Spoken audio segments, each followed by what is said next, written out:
guys, currently asabay pa ako. And time check, 9:19 pa lang. 10:30 pa yung pasok ko. So, gusto ko nang umalis. Pero like, ang gagawin ko sa school, mag-aantay ako. Mainit dun. Anyways, wala kaming break mamaya. Like, dire-diretso yung schedule namin. Like, 10:30 hanggang 6. I mean, may 30 minutes break kami. Pero hindi naman sapat yun for lunch. May quiz kami mamaya sa database and IAS. Kinakabahan ako kasi may recitation sa database. Lord, sana hindi ako matawag this. Kasi pag ako natawag, iiyak ako.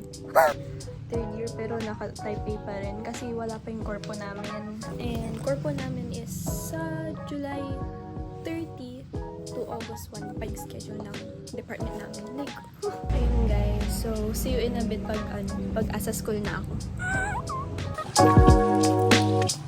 Guys, nakailang steps pa lang ako pero ang sakit na ng pa ako.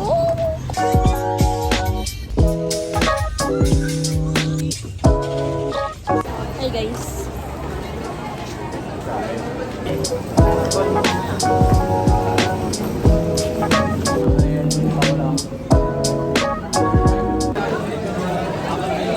Kinukuha ng langit.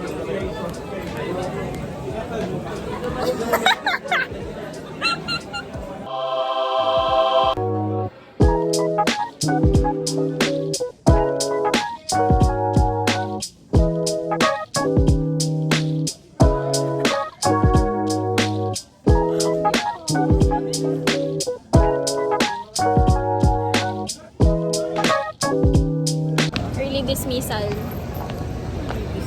Tapos may 30 minutes break pa kami before next subject. Time check, 2:46 PM. Next class namin, 3:30. SB break.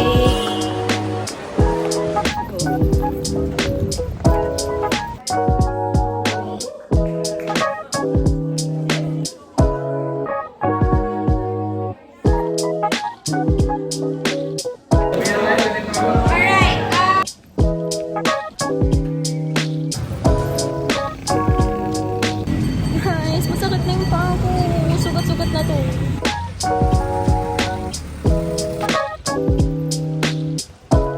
Guys, kabababa ko ng jeep. Hindi ko na talaga may tago yung sakit ng paa ko.